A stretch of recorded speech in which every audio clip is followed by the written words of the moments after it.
Hi there, I thought I'd share a short video reflection on the scripture readings that have been suggested for this Sunday in the lectionary.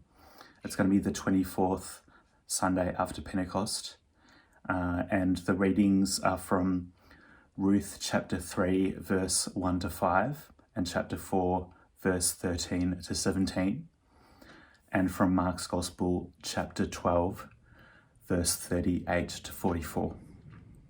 We've just got some really small snippets from the book of Ruth, which is only 4 chapters altogether. And I think it's worth actually just having a look at the whole 4 chapters because it'll give you more of a full picture of what's going on in the story. And I'm actually going to talk about the whole story in my reflection. So feel free to just pause the video for a bit and have a look at those readings and then start the video up again. In this week's lectionary readings, we have a couple of brief glimpses of the lives of widows in the ancient world. The Torah, the Jewish books of instruction, have a lot to say about how widows were supposed to be treated. Here are a few examples. This one's from the book of Exodus, chapter 22, verse 21 to 22.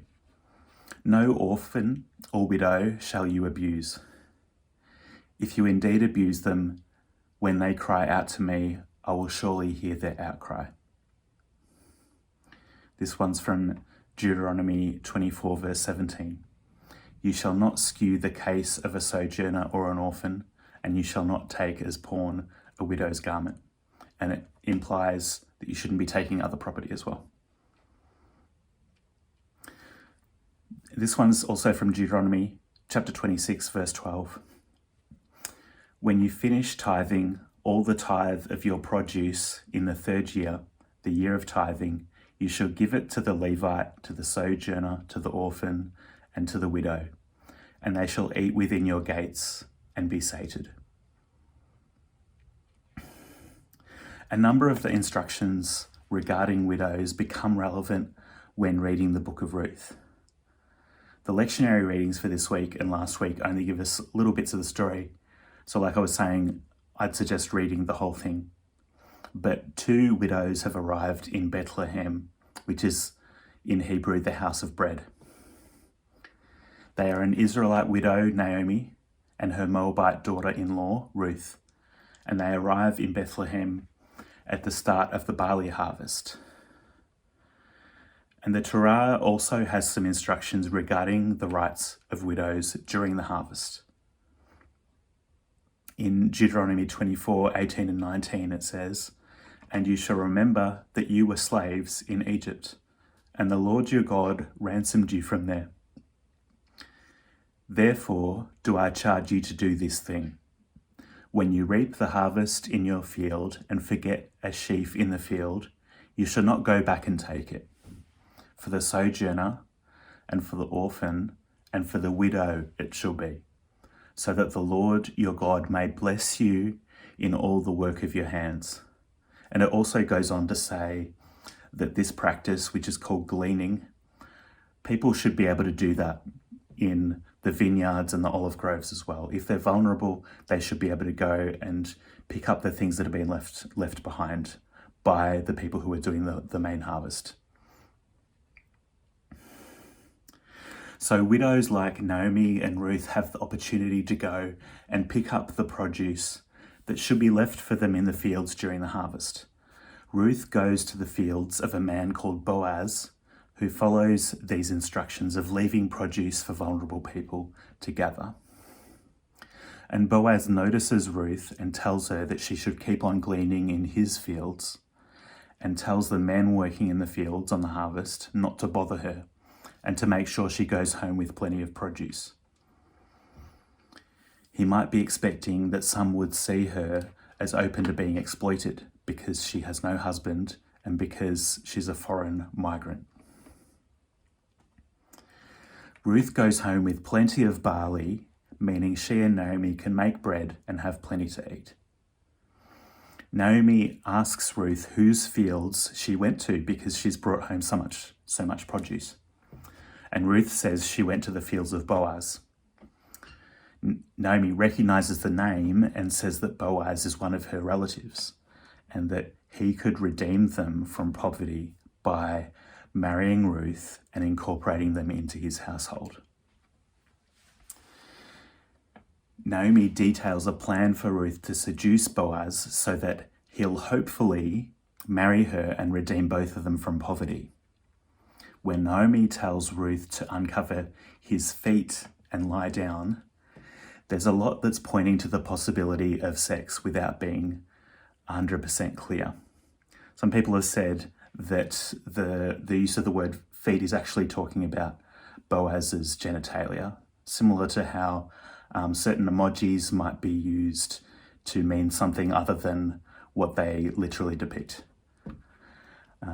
When this story was being told and there was talk about uncovering Boaz's feet, it would lead people to wonder if she stopped at his feet. It would lead people to wonder if she kept uncovering his legs, uncovering more. When Naomi says that Ruth should lie down, it would lead people hearing this story being told to wonder whether this means to literally lie down and sleep, or whether it means that she should make love to Boaz. It's not clear what Naomi is saying. It points to the possibility of sex without being definite. In any case, it would have put sex in Boaz's mind if it were not already there. Naomi has told Ruth to do what Boaz says, but instead, Ruth makes some suggestions to Boaz about what he should do. She asks him to shelter her, to redeem her from poverty. The thing is, Boaz knows that there's another relative of Naomi who has priority to redeem Ruth if he chooses to. This is what the Torah says about this practice. It says, "Should brothers dwell together and one of them die and have no son, the wife of the dead man shall not become the wife of a stranger. Her brother-in-law shall come to bed with her and take her to him as wife, and carry out a brother-in-law's duty towards her. And if the man does not want to wed his sister-in-law shall go up to the gate and to the elders and say, 'My brother-in-law has refused to establish a name for his brother, a name in Israel.'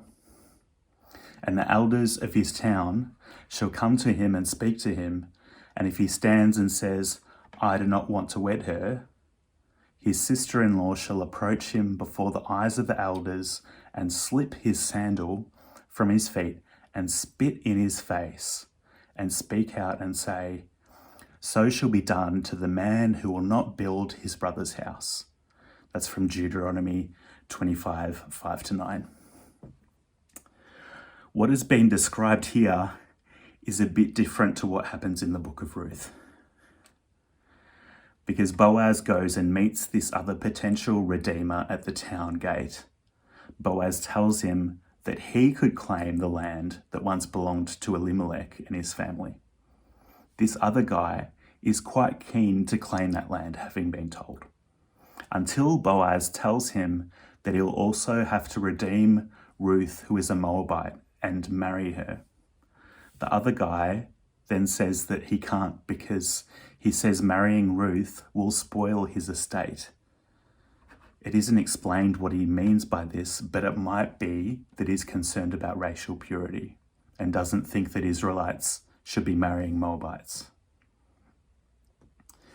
This other guy is not willing to do his duty, but Boaz spares him from the possibility of being publicly shamed, as described in Deuteronomy. This paves the way for Boaz to redeem Ruth and marry her. My hunch is that Naomi may have known that this other guy was actually a closer relative, but also known that Boaz was a kind man and so deliberately tried to set Ruth up with him.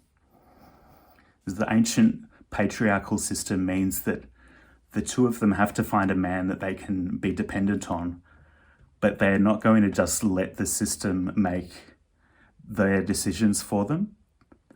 They make the system work for them to make sure that they're being redeemed by a good man who's going to treat them kindly, not a selfish man who just wants to take their land. Ruth and Boaz have a baby, Obed, who is nursed by his grandmother Naomi and is described restoring life to her. And that baby ends up becoming an ancestor of King David. And the story of King David is going to start leading us to Advent in the next few weeks and the expected arrival of Jesus. And Jesus has something to say about widows in his own time, centuries later. In the Jerusalem temple, Jesus is denouncing the scribes, saying that they like to look holy, but they're eating up the homes of widows, taking their property. He gives an example of this, pointing out a woman who is putting her 2 last coins in the temple treasury. Sometimes Christians have celebrated this, saying that it's great that this woman was so generous. But Jesus is pointing out that she's being exploited by wealthy religious leaders, when their scripture has said that the money collected should be used to support vulnerable people like her. If we're on a low income and not able to put in money, it shouldn't mean we feel like we need to put in our rent money or our food money. But if we do have plenty, we should feel encouraged to share what we can to support folks who are vulnerable, whether it's through the church or whether it's through good initiatives that are happening in the wider community. Let's take some time just to reflect on these ancient stories and on the stories that are going on in our society today.